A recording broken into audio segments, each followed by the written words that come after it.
کہ محمد الرسول اللہ والذین معہ اشداء علی الکفار رحماء بینہم، وہ جو محمد کے ساتھ ہے، محمد اللہ کے رسول ہے، اور وہ لوگ جو محمد کے ساتھ ہیں یعنی صحابہ، وہ اشداء علی الکفار، کفار کے مقابلے میں بڑے سخت ہیں، کفر کے مقابلے میں کوئی رعایت نہیں کرتے۔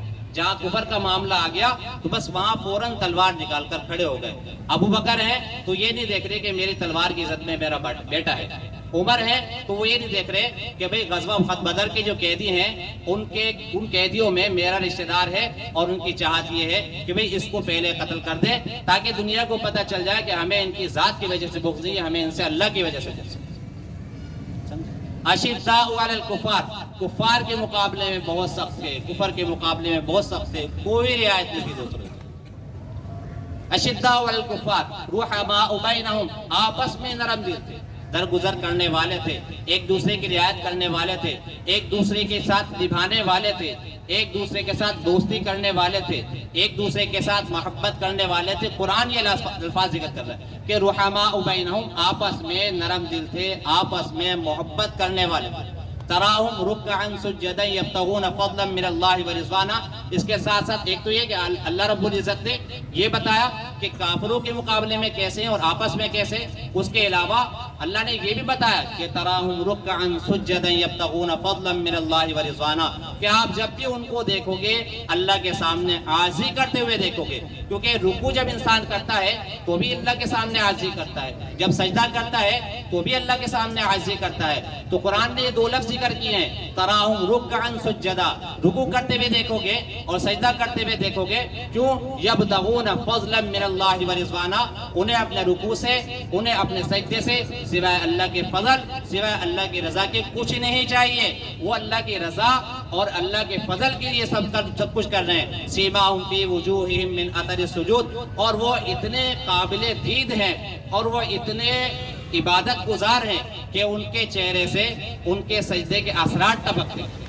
پتہ چلتا ہے کہ ان کے چہرے سے پتہ چلتا ہے کہ ہاں بھائی یہ رکوع سجدے والے ہیں، یہ عبادت والے ہیں، یہ نماز والے ہیں، یہ لوگوں کو دھوکہ دینے والے نہیں ہیں۔ ان کے چہرے بتایا کرتے تھے، ان کی گفتگو بتایا کرتی تھی۔ تو تراہم رکعا سجدا یبتغون فضلا من اللہ ورضوانا سیماہم فی وجوہہم من اثر السجود ذالک مثلہم فی التوراۃ، اللہ کیا فرماتا ہے کہ یہ ان کی جو مثالیں ہیں یہ تورات میں بھی ہے اور انجیل میں کچھ اس انداز سے، وفی الانجیل کزرع اخرج شطأہ فآزرہ فاستغلظ فاستوى علی سوقہ یعجب الزراع لیغیظ بہم الکفار۔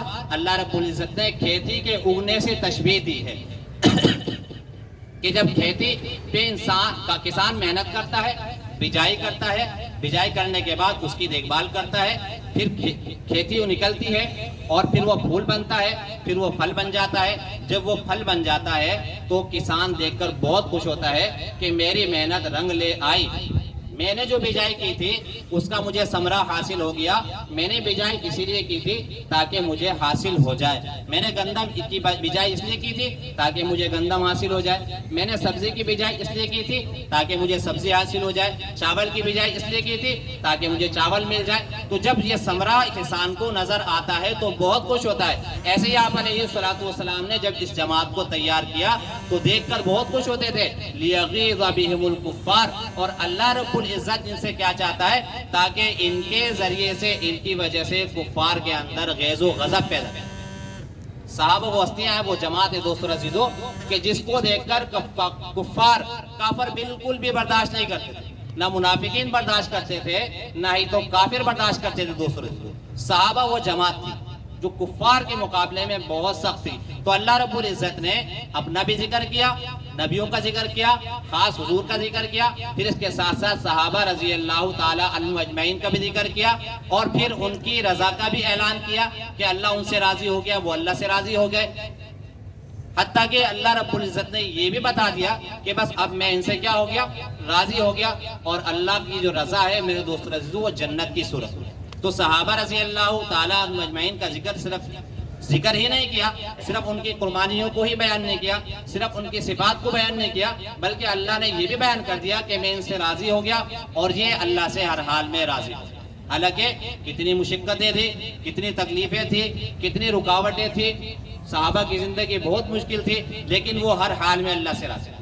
پانی نہیں تھا تب بھی راضی تھے، کھانا نہیں تھا تب بھی راضی تھے، پینا نہیں تھا تب بھی راضی تھے، سواری نہیں تھی تب بھی راضی تھے، کپڑے نہیں تھے تب بھی راضی تھے، گھر نہیں تھا تب بھی راضی تھے، سر چھپانے کے لیے کچھ نہیں تھا تب بھی راضی تھے، اللہ سے ہر حال میں راضی تھے۔ دوستو عزیزو، فقر کی حالت میں بھی راضی تھے، تونگری کی حالت میں بھی راضی تھے، امن کی حالت میں بھی راضی تھے، جنگ و جدال کی حالت میں بھی راضی تھے۔ میرے دوستو، تنہائی میں ہیں تو بھی راضی ہیں، اور میرے دوستو عزیزو اگر مجمع میں ہیں تو بھی راضی ہیں۔ اللہ نے اس بات کو بیان کیا کہ اللہ ان سے راضی ہو گیا اور یہ اللہ سے راضی۔ تو ان کا اللہ سے راضی ہو جانا اور اللہ کا ان سے راضی ہو جانا میرے دوستو عزیزو، یہ صرف اور صرف جنت کے علاوہ کچھ بھی نہیں ہے دوستو۔ تو اللہ نے ساتھ ساتھ جہاں صحابہ کی صفات کا ذکر کیا اور جہاں صحابہ کا تذکرہ کیا اور جہاں ان کی کامیابیوں کو بیان کیا، اس کے ساتھ ساتھ اللہ نے یہ بھی بیان کر دیا کہ اللہ ان سے راضی ہو گیا، یہ اللہ سے راضی ہو گئے، اور جو اللہ سے راضی ہو جاتا ہے یا اللہ اس سے راضی ہوتا ہے تو اس کا جو نتیجہ ہوتا ہے، اس کا ثمرہ میرے دوستو جنت کی صورت میں ہوتا ہے۔ تو صحابہ سب جنتی اس لیے ہم کہتے ہیں کہ جتنے صحابی ہیں وہ سب کے سب جنتی ہیں۔ اور صحابی کی تعریف کیا ہے کہ جس نے آپ علیہ السلام کو ایمان کی حالت میں دیکھا اور ایمان کی حالت میں دنیا سے رخصت ہو گئے۔ دوستو عزیزو، یہ صحابہ۔ پھر اللہ رب العزت نے صرف اس پر بس نہیں کی، بلکہ اللہ کو صحابہ کی ادائیں اتنی پسند آئیں، ان کی قربانیاں اتنی پسند آئیں، پھر اللہ نے مزید ان کو بیان کیا، قد افلح المؤمنون، ایمان والے کامیاب ہو گئے۔ جس وقت قرآن نازل ہو رہا ہے اور آپ علیہ السلام پڑھ کر سنا رہے ہیں، تو میرے دوستو جن کے لیے قرآن نازل ہو رہا ہے، جن کو حضور علیہ السلام پڑھ کر سنا رہے ہیں، ان کو کیا کہتے ہیں دوستو؟ ان کو صحابہ کہتے ہیں۔ ان کو کیا کہتے ہیں؟ صحابہ کہتے ہیں، سمجھے؟ تو قد افلح المؤمنون، یہ قرآن کی آیت نازل ہوئی کہ ایمان والے کامیاب ہو گئے، صرف کامیاب نہیں، تحقیق اور بالیقین کامیاب ہو گئے۔ قد افلح المؤمنون الذین هم فی صلاتهم خاشعون، وہ ایمان والے بھی تھے، ان کی نمازوں میں خشوع بھی تھا۔ قد افلح المؤمنون الذین هم فی صلاتهم خاشعون والذین هم عن اللغو معرضون، وہ لہو لعب سے اعراض کیا کرتے تھے، بیکار کی بات کوئی نہیں کرتے تھے۔ والذین هم للزکاة فاعلون، زکات فرض ہوتی ہے، زکات کو ادا کرتے۔ والذین هم لفروجهم حافظون، اپنی شرمگاہوں کی حفاظت کیا کرتے تھے، عہد و پیما کو پورا کیا کرتے تھے، وعدوں کو پورا کیا کرتے تھے، نمازوں کا اہتمام کیا کرتے تھے۔ اولئک هم الوارثون، یہ وہ لوگ ہیں جو جنت الفردوس کے وارث ہیں۔ اولئک هم الوارثون الذین یرثون الفردوس هم فیہا خالدون، اور جو جنت الفردوس میں چلا جائے گا وہ اس میں ہمیشہ ہمیشہ کے لیے، ہمیشہ۔ میرے دوستو عزیزو، یہ تو اللہ رب العزت نے صحابہ کا تذکرہ کیا، صحابہ کی صفات کا تذکرہ کیا، صحابہ کی کامیابی کا تذکرہ کیا، صحابہ کے رضا کے پروانے کا تذکرہ کیا۔ اس کے ساتھ ساتھ میرے دوستو عزیزو، اب ہم صحابہ کو اس انداز سے سمجھیں۔ ایک تو سمجھنے کا یہ انداز ہے، اور ایک سمجھنے کا دوسرا انداز ہے کہ صحابہ کا اللہ کے یہاں کیا مقام ہے۔ میں آپ کو پہلے بتا دوں، صحابہ وہ ہیں میرے دوستو عزیزو جن کے لیے اللہ رب العزت نے اپنے قانون تبدیل کر لیے، اپنے احکامات تبدیل کر لیے۔ اب دیکھو دوستو عزیزو، یہ جو نماز ہے اس کے لیے وضو کا ہونا کیا ہے؟ ضروری ہے، بغیر وضو کی نماز نہیں ہوتی۔ لا صام فی الاسلام لمن لا صلاۃ، جس کی نماز نہیں اس کا اسلام میں کوئی حصہ نہیں۔ اور ولا وضوء ولا صلاۃ بغیر وضوء، اور وضو کے بغیر نماز ہی نہیں، اور یہی حکم تھا، یہی حکم تھا دوستو عزیزو۔ ایک موقع پر میرے دوستو عزیزو آپ علیہ السلام نے صحابہ کے ساتھ ایک جگہ پڑاؤ ڈالا، تو وہاں کچھ دیر ہو گئی، کسی وجہ سے دیر ہو گئی۔ اگر آپ آگے جاتے ہیں جہاں نماز پڑھنی ہے، جہاں پانی بھی ہے دوستو عزیزو، تو پھر نماز قضا ہوتا ہے، نماز کا وقت ہوتا ہے۔ اب نماز کو بھی بچانا ہے، اور بغیر وضو کی نماز بھی نہیں، پانی یہاں موجود نہیں ہے، تو اللہ کی طرف سے حکم نازل ہو گیا، یا ایھا الذین آمنوا اذا قمتم الی الصلاۃ فاغسلوا وجوہکم وایدیکم الی المرافق وامسحوا برؤوسکم وارجلکم الی الکعبین، کہ نماز کے لیے جب تم کھڑے ہو تو تم وضو کر لیا کرو۔ وَإِن كُنتُمْ جُنُبًا فَاطَّهَّرُوا وَإِن كُنتُمْ مَرْضَىٰ أَوْ عَلَىٰ سَفَرٍ أَوْ جَاءَ أَحَدٌ مِّنكُم مِّنَ الْغَائِطِ أَوْ لَامَسْتُمُ النِّسَاءَ فَلَمْ تَجِدُوا مَاءً فَتَيَمَّمُوا، اگر تمہارے پاس پانی نہیں ہے تو ایسی صورت میں تم تیمم کر لو۔ اللہ نے حکم ہی بدل دیا، جو پاکی تمہیں پانی سے حاصل ہونی ہے اب وہی پاکی تمہیں مٹی سے حاصل ہو جائے۔ کتنی آسانی آ گئی، اور کس کی برکت سے آئی دوستو عزیزو؟ یہ صحابہ کی برکت سے۔ سمجھے؟ تو اللہ رب العزت صحابہ کی وجہ سے اپنے احکامات کو تبدیل کر دیا کرتے. اب اس سے اندازہ لگاؤ کہ صحابہ اللہ کے نزدیک کتنے محبوب ترین تھے. یہ صرف اس پر بس نہیں ہے دوسرا چیزوں، اللہ رب العزت نے اس وقت میں جتنے اگر کوئی گناہ بھی ہوئے ہیں تو اللہ نے ان کا نام ذکر نہیں کیا. اللہ نے نام نہیں ذکر کیا بلکہ سزاؤں کا ذکر کر دیا، اور قرآن ان سزاؤں کو بیان کرتا ہے. مثال کے طور پہ الزانیۃ والزانی فاجلدوا کل واحد منہما مئۃ جلدۃ، کہ اگر کوئی شخص بدکاری کر رہا ہے، مرد ہو یا عورت یا دونوں ہوں، تو پھر ایسی صورت میں ان کو فاجلدوہم 80 جلدۃ، 80 کوڑے لگاؤ. یہ قرآن نے سزا بھی بیان کر دی. یہ ہوا ایسا آپ علیہ السلام کے زمانے میں ایسا ہوا. حضرت معاذ اسلمی رضی اللہ تعالیٰ عنہ کے بارے میں آتے کہ آپ سے ایسا ہوا، ایک صحابیہ سے بھی ایسا ہوا، وہ اس میں مبتلا ہو گئے. تو اللہ نے ان کا ذکر نہیں کیا بلکہ صفات ذکر کیا کہ اگر کسی سے ایسا ہو جائے تو پھر اس کی یہ سزا. لیکن اگر وہ شادی شدہ ہیں تو ان کی سزا یہ ہے کہ ان کو رجم کیا جائے گا. رجم کا مطلب یہ ہے کہ انہیں پتھر اتنے مارے جائیں گے، اتنے مارے جائیں گے، اتنے مارے جائیں گے کہ وہ مر جائیں. تو حضرت معاذ اسلمی رضی اللہ تعالیٰ عنہ شادی شدہ تھے، ان سے یہ ہوا، وہ اس میں مبتلا ہو گئے. تو روایت مختلف آتی ہے کہ آپ علیہ السلام کے پاس خود چل کر آئے، کیونکہ ایمان والے تھے، بتقاضۂ بشریت گناہ ہوا، وہ گناہ بیٹھنے نہیں دیتا تھا. آپ علیہ السلام کے پاس آئے، عرض کیا رسول اللہ زنیتو، میں نے بدکاری کی ہے. آپ علیہ السلام نے چہرہ پھیر لیا. بھائی شریعت کا تقاضا یہ ہے، آپ علیہ السلام یہ چاہتے تھے اگر کوئی تمہارے سے ایسا گناہ ہو گیا ہے جس کی وجہ سے تم اپنے اور اللہ کے درمیان صلح کر سکتے ہو تو کر لو، میرے تک مت پہنچاؤ. اگر تم میرے تک پہنچا دو گے تو اللہ کے قانون کی پابندی کرنی پڑے گی. آپ علیہ السلام نے آج اس کے سامنے آ کے اقرار کیا، آپ علیہ السلام نے چہرہ پھیر دیا. جیسے آپ علیہ السلام نے چہرہ پھیرا تو آپ دائیں جانب آ گئے، یا رسول اللہ زنیتو، مجھ سے بدکاری ہو گئی. آپ علیہ السلام نے اس طرف چہرہ پھیر لیا، اس طرف آ گئے، عرض کیا رسول اللہ زنیتو، مجھ سے بدکاری ہوئی. پھر آپ نے پھر چہرہ پھیرا، پھر آ کر عرض کیا رسول اللہ زنیتو، مجھ سے بدکاری ہو گئی. جب 4 دفعہ ہو گیا، آپ علیہ السلام نے فرمایا کہ اب معاذ، اب تیرے لیے کوئی بچت کا راستہ. بیچارہ تھا کہ کسی طریقے سے تو رک جائے اور اس عدد کو پورا نہ کرے. 4 مرتبہ جب اقرار کر لیا، اگر اقرار نہیں کرتا کوئی شخص، 4 گواہ اس بات کی گواہی دے کہ انہوں نے یہ کام کیا ہے، اور اگر 4 گواہ نہیں اقرار کرتا ہے تو پھر 4 دفعہ جب اقرار کر لے گا تو اس پر یہ حد جاری.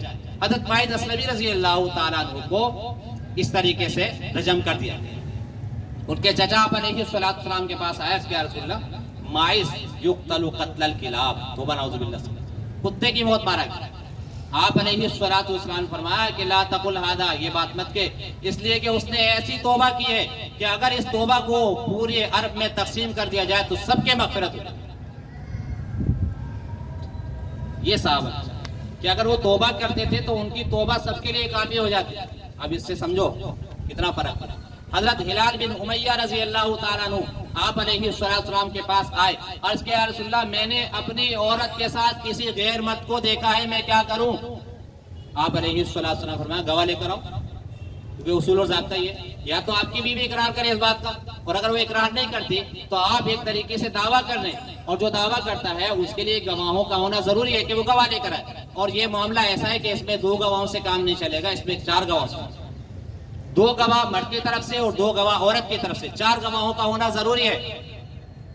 تو عرض کیا رسول اللہ اگر کوئی شخص اپنی اہلیہ کو، دیکھو ادھر دیکھو، چھوڑ دو کوئی بات نہیں، ہاتھ نہیں گے. اگر کوئی شخص اپنی اہلیہ کو اس حال میں دیکھے، کیا وہ گواہوں کو لینے کے لیے جائے گا؟ جب تک تو یہ لوگ پتہ نہیں کیا کچھ کر چکے ہوں گے. حضور نے فرمایا ہلال میرے پاس اللہ کا کوئی نیا حکم نازل نہیں ہوا، ابھی تک میرے پاس ہی پریشان. ابھی اللہ کی کتنی بڑی نعمت، اللہ نے لعان کا حکم نازل کیا. لعان کا مطلب یہ ہے کہ اب یہ دونوں عدالت میں جائیں گے، جج کے سامنے جائیں گے. جج کے سامنے شوہر یہ کہے گا کہ میں نے اس کو اس حال میں دیکھا اور میں سچا، اور اگر میں جھوٹا تو مجھ پر اللہ کی لعنت. یہ 4 دفعہ ایسے، 5ویں دفعہ کہے گا اگر میں جھوٹا تو مجھ پر اللہ کی لعنت.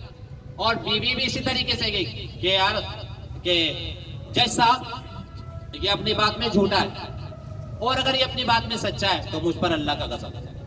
پھر کیا ہوگا کہ دونوں کے اندر تفریق کرے. تو اگر مثال کے طور پر یہ حکم نازل نہ ہوتا، لیان کا حکم نازل نہ ہوتا، تو اب یہ دونوں کیسے رہتے؟ اگر مثال کے طور پر اس کو یعنی شوہر اپنی بیوی کو قتل کرتا، اس میں باقاعدہ حدیث میں الفاظ آتا، اگر میں اس کو قتل کر دوں تو تم بدلے میں مجھے قتل کر دو گے، اور اگر میں اس کو قتل نہ کروں اور تمہیں نہ بتاؤں اور میں برداشت کروں تو میں کب تک برداشت کروں؟ میں تو اسی تاؤ پینچ میں لگا رہوں گا، میری تو زندگی اسی میں گزر جائے گی، میں کیا کروں گا؟ تو اللہ نے ایک بیچ کا راستہ نکالا، اللہ نے نظام کو تبدیل کر دیا، اپنے ضابطے کو تبدیل کر دیا، وہ جو 4 گواہوں کا ضابطہ تھا اس کو تبدیل کر کے لیان کا حکم نازل کر دیا، کہا کہ جا کر دونوں لیان کر لو اور پھر دونوں کے اندر تفریق ہو جائے گی، کون سچا ہے کون جھوٹا ہے وہ اللہ کا اور اس بندے کا معاملہ۔ اللہ نے نظام ہی تبدیل کر دیا۔ تو میرے دوست عزیزو، ہم صحابہ کو اگر پہچانے تو اس انداز سے پہچانے کہ اللہ رب العزت نے صحابہ کے لیے نئے سے نئے احکامات نازل کیے۔